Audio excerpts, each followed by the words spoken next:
Retrouvez des parcours de traders et boursicoteurs inspirants dans Smart Traders avec IG, spécialiste de l'investissement depuis 1974.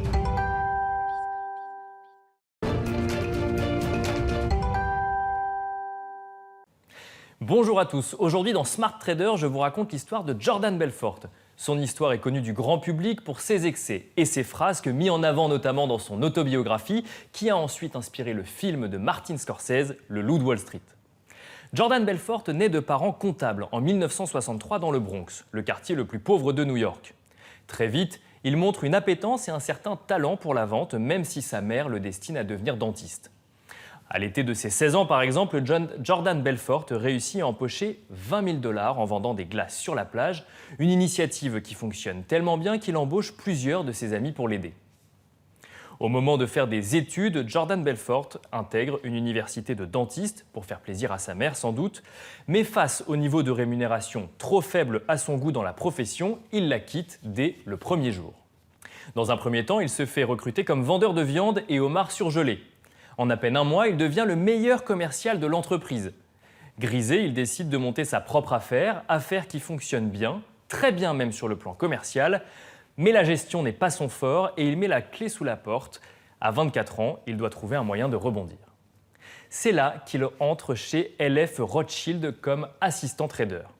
Si la société fait faillite lors du krach boursier de 1987, cette expérience lui permet néanmoins d'obtenir un diplôme de trader. Il rejoint ensuite Investor Center, une entreprise spécialisée dans la commercialisation de ce que l'on appelle alors des penny stocks, des petites entreprises dont les actions ne valent presque rien mais dont les investisseurs espèrent qu'elles dégageront plus tard de gros gains.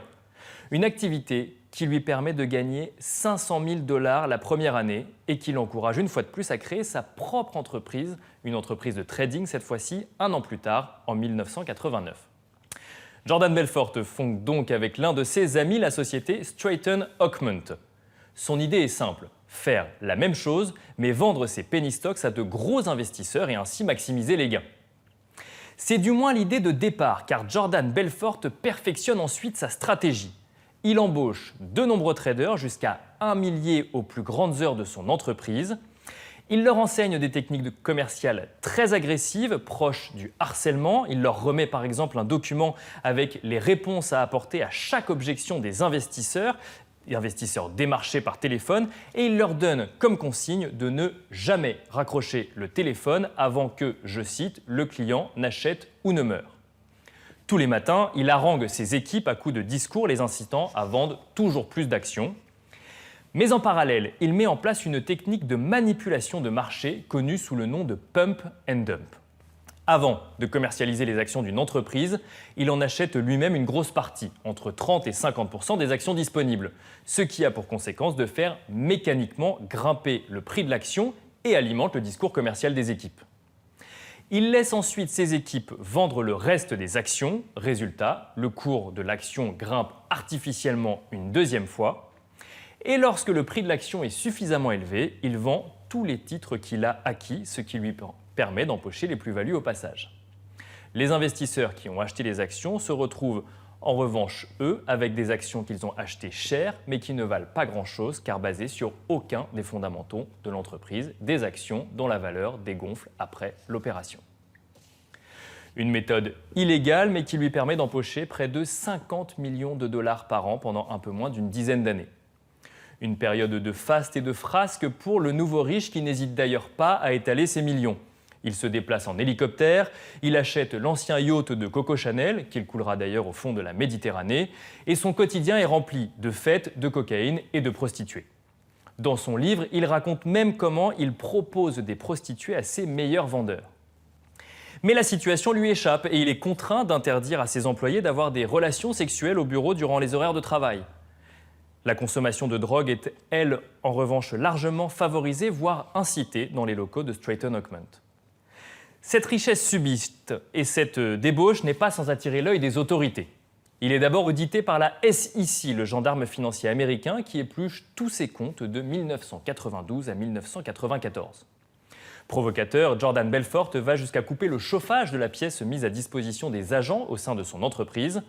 Mais la SEC trouve des preuves de fraude et Stratton Oakmont est condamné à verser 2,5 millions de dollars. Jordan Belfort décide alors de transférer sa fortune personnelle en Suisse et pour cela, le financier ne manque pas d'imagination. Comme les trafiquants de drogue, il fait appel à des passeurs qui transportent l'argent dans des valises à double fond ou scotchées directement sur leur corps. Mais le FBI finit par l'arrêter en 1998 et Jordan Belfort plaide coupable de fraude et blanchiment d'argent. Il est condamné à 4 ans de prison, une peine qui est toutefois allégée grâce à sa coopération avec les autorités, auprès desquelles il dénonce ses complices. Jordan Belfort est également à rembourser les personnes flouées pour un montant total de 110 millions de dollars. 50% de ses revenus seront prélevés jusqu'au remboursement total de la somme. En prison, il pose les bases de son autobiographie qu'il publie à sa sortie et il connaît depuis une certaine célébrité grâce au livre évidemment, mais aussi grâce au film inspiré du livre réalisé par Martin Scorsese. Si Jordan Belfort ne fait plus de finance aujourd'hui, il gagne à présent sa vie grâce à une activité de coaching où il propose des conférences de formation à la vente qu'il facture 30 000 $ l'heure de conférence.